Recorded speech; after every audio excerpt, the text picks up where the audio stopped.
Very excited to introduce to you this afternoon Adolfo Hernandez of Monroy Wines. Why?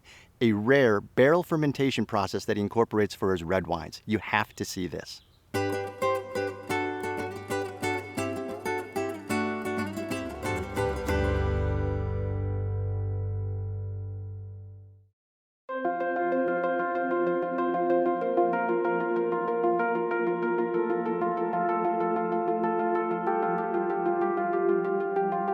Well, Adolfo, I am thrilled. This is actually one of the shoots I've been looking most forward to because your story is fascinating. So I want you to skip grade school.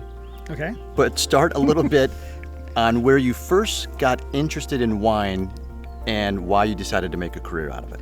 So I have to go back to grade school a little bit for wine. Okay. So I got. I'm intrigued. So I started making wine when I was 7 years old with my dad.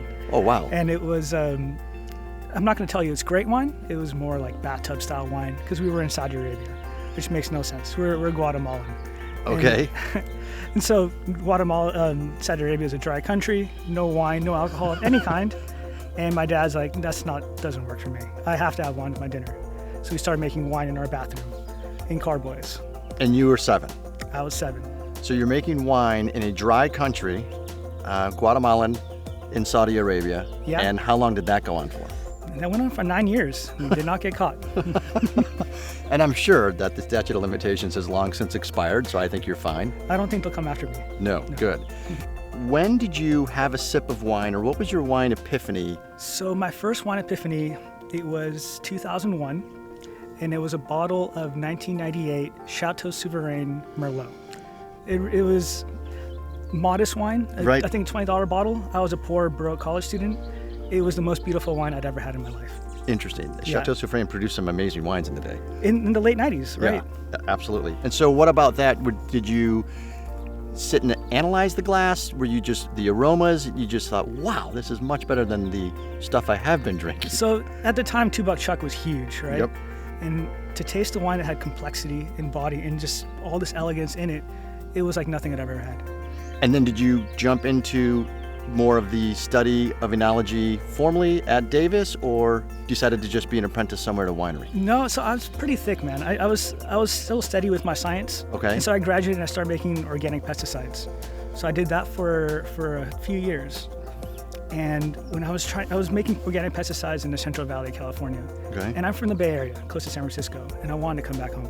A friend had told me, wineries need scientists. You could do wine as a scientist, which I thought was crazy, but I applied anyway. So I applied to the big guys, and Clos du Bois up in Geyserville called me back. Interesting. So you went up to Clos du Bois. Went up to Clos du Bois in a suit, which I guess in wineries you don't apply for winery jobs in suits. It's more casual. Yep.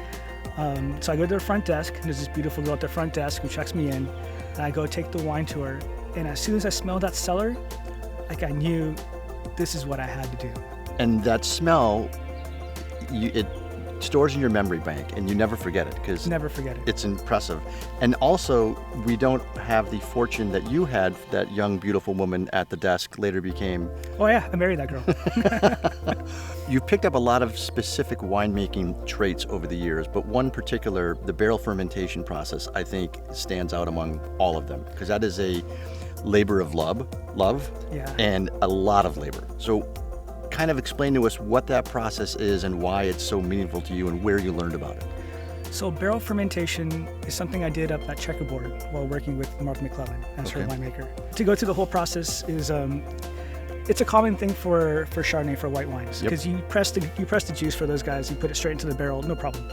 But for red wines, you ferment on the skins. Okay. So to get it into the barrel, you've got to open the head of the barrel, which takes a bit of effort and a bit of skill. Then you've got to close the head, which is even more effort and more skill. And then you have to ferment inside the barrel, and you're rolling those barrels to get to work the skins, work the caps.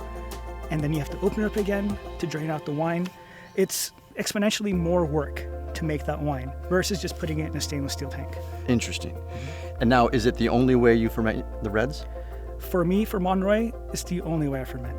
Okay. No stainless steel, no plastic, no concrete, only barrels. And walk us through the portfolio. So for me, I'm Pretty small. So I have, we started this project in 2018, and I have the 2018, 2019, 2020 Cabernet. We have a 2021 in barrel, and now 2022 we'll be making Sauvignon Blanc. Okay. Specifically Sauvignon Muscat, with a bit of barrel influence to it, and also Cabernet again. No, I think the barrel ferment process speaks for itself and is something that we have to see. Should we go check that out? Absolutely. We can open a barrel, we can close the barrel, I'll let you swing the hammer. Excellent. Yeah. Cheers. I'm looking forward to this. Cheers, man. Right on.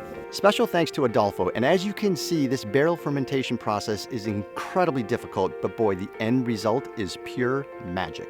Do yourselves a favor, get some of this wine, and thank you so much for all your support.